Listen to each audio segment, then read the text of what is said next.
Hello guys, welcome back to our YouTube channel. My name is Swapnil Suryavanshi और आज हमारा day 10 है beginner to pro investor series का। तो इससे पहले हम लोग ने आईपीओ के बारे में देखा कि आईपीओ की प्रोसेस कैसे होती है, लिस्ट कैसे होता है, उसके बाद बफेट इंडिकेटर क्या होता है। तो आप वो सिंपली गूगल भी कर सकते हो कि करंट बफेट इंडिकेटर अब अपने इंडिया का, तो वहाँ पे आएगा। अगर 75 से ऊपर रहेगा तो मार्केट ओवर वैल्यू है और 75 के नीचे रहेगा तो मार्केट अंडर वैल्यू है। और आप टिकर टेप भी उस पर देख सकते हैं मार्केट का मूड। तो आज का टॉपिक है हमारा डे 10 का कि शेयर बायबैक और डीलिस्टिंग ऑफ शेयर। तो कंपनी अपने खुद के शेयर्स बाय करती है, फिर तो वो ऐसा क्यों करती होगी आप लोग को लगता रहेगा। तो उसके को कैसे करती है, तो उसके दो टाइप होते हैं शेयर बायबैक करने के। और आपको इसमें बाय करना चाहिए या अवॉइड करना चाहिए उस टाइम पे शेयर्स, तो वो भी बता दो। क्योंकि तो उसके दो टाइप होते हैं। सबसे पहला होता है कि एक होता है मार्केट रेट पे कंपनी बायबैक करती है, उनके खुद के शेयर खुद ही लेती है। और सेकंड होता है वो इन्वेस्टर को एक फिक्स प्राइस रेट देती है, यानी कि अभी करंट मार्केट रेट अगर उसका 100 रुपया चल रहा रहेगा तो वो लोग उन्हें 50 रुपये एक्स्ट्रा या 100 रुपये एक्स्ट्रा देके वो बायबैक करते हैं। तो इसमें वो बायबैक क्यों करते हैं, तो क्योंकि एक मेन रीजन है उसका कि स्टॉक का प्राइस जो होता है वो फेयरली होता है, उनका प्रॉफिट वगैरह सब अच्छा चलता है। और दूसरा होता है अभी कोविड में सब स्टॉक्स अंडर वैल्यू हो गए थे, बहुत सारे अच्छे कंपनी के स्टॉक्स उसके मार्केट रेट से बहुत ज़्यादा बुक वैल्यू के नीचे आ गए थे। तभी वो लोग ने विप्रो, इमामी और बहुत सारे ऐसे कंपनियां वो खुद के शेयर्स बायबैक करना चालू किया था उन्होंने। तो उसका रीज़न क्या है कि कभी कभी वो लोग खुद प्रमोट इन्वेस्टर को ना कॉन्फिडेंस देने के लिए भी ये करते हैं, खुद के शेयर्स बायबैक करते हैं, ताकि उनके शेयर्स को शेयर प्राइस बाद में बढ़ती जाए और लिक्विडिटी कम हो जाए मार्केट में। और ये कंपनी इंक्रीज प्रमोटर और कंपनी होल्डिंग करती है, तो इन्वेस्टर को उसमें बिलीव होता है कि ये कंपनी खुद में बिलीव करती है और उसके फ्यूचर अच्छा है, तो तभी ये बाय करके देती है। और सेकंड एक रीजन इसका ये भी है कि अर्निंग पर शेयर इंक्रीज करने के लिए भी कंपनी ऐसा करती है। तो इसमें आप उसका फॉर्मूला देखोगे तो earning divided by total outstanding of shares. तो अगर आप इसको डिवाइड करेंगे, अगर आउटस्टैंडिंग शेयर्स मतलब मार्केट में जितने शेयर्स रहेंगे उसको अर्निंग नीचे वो डिनोमिनेटर में डालेंगे और ऊपर अर्निंग रहेगी, तो उसको डिवाइड करोगे तो आपका अर्निंग पर शेयर जो होता है वो बढ़ जाता है। तो इसके लिए बहुत सारे कंपनियां हैं जो अपना इसको शेयर को खुद ही बाय करती है, क्योंकि वो उनके स्ट्रॉन्ग फंडामेंटल्स रहते हैं, वो उन्हें खुद पे कंपनी पे बिलीव रहता है कि उनका मार्केट में जो है आगे जाके स्टॉक का प्राइस है जो बहुत बढ़ने वाला है, तो इसके लिए वो कंपनी बायबैक करती है। और उसके बाद तो इसके डिसएडवांटेज बता देता हूँ कि डिसएडवांटेज भी है।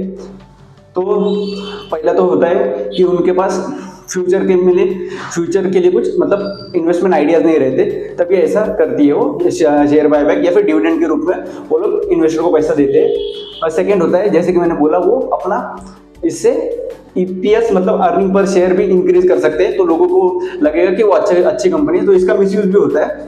और थर्ड होता है कि वो अगर ऐसा करेंगे उनके प्रॉफिट में से, तो उनके पास पैसा नहीं बचेगा, कुछ इमरजेंसी वगैरह आई तो ये मेन इसके एडवांटेज और डिसएडवांटेज है। तो आपको बस यही देख के इसमें बायबैक या नहीं करना है, तो आपको और भी उसके बहुत सारे फाइनेंशियल रेशियोज वगैरह होते हैं, उन्हें देखकर इन्वेस्टमेंट डिसीजन लेना होता है। तो इसके बाद नेक्स्ट टॉपिक है कि कंपनी के मतलब शेयर्स को डीलिस्टिंग कैसे होती है। सो डीलिस्टिंग प्रोसेस जैसे कि पहला तो अपन आईपीओ जैसे लाते हैं, मतलब लिस्टिंग एक्सचेंज पे लिस्ट होता है, फिर उसके बाद उसके शेयर ट्रेड होते हैं और वो सब प्रोसेस बुक बिल्डिंग प्रोसेस से होता है। तो डीलिस्टिंग का एग्जैक्टली अपोजिट होता है वो प्रोसेस। तो किसी भी कंपनी को पब्लिक टू प्राइवेट जाना रहेगा तो ये डीलिस्टिंग ऑफ शेयर्स वो लोग करते हैं। तो फिर उसके बाद वो अगर डीलिस्टिंग चालू करेंगे तो उसके बाद कंपनी के शेयर जो है वो एक्सचेंज पे ट्रेड नहीं होते और इसको एक प्राइस वगैरह वो सेट करते हैं, तो इसे रिवर्स बुक बिल्डिंग प्रोसेस बोलते हैं।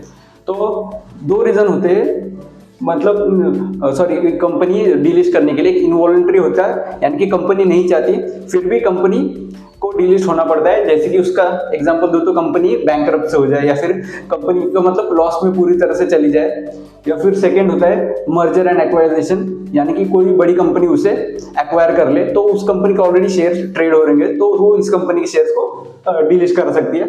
या फिर थर्ड है कि does not meet listing requirement, यानी कि अगर आईपीओ में वो कंपनी अपना पूरी तरह से प्रोसेस फंड की रेज नहीं कर पाती तो भी सेबी इसे डिलीट करवा सकती है। और सेकंड रीजन है इसका कि वो वॉलंटरी खुद से, मतलब कंपनी चाहती है प्राइवेट होना, तो उसके लिए उसका एक वही मैंने बोला कि कंपनी खुद से चाहती है प्राइवेट होना। फिर और दूसरा होता है कि cost of being public listed, वो मतलब ज़्यादा कॉस्ट होता है उनके बेनिफिट से, तो उसमें कॉस्ट में आता है कि उन लोगों को डिविडेंड्स वगैरह देना पड़ता है, और 3-3 महीने 6-6 महीने बाद वो लोग को रिपोर्ट्स प्रॉफिट एंड लॉस सब दिखाना पड़ता है इन्वेस्टर्स को। और फिर उसके बाद डीलिस्टिंग प्रोसेस के लिए प्रमोटर्स और होल्ड शेयर, जो प्रमोटर्स होते हैं कंपनी के, मैनेजमेंट टॉप मैनेजमेंट होते हैं, उनके पास 90% शेयर्स होना चाहिए, तभी वो सक्सेसफुली डीलिस्ट हो सकता है।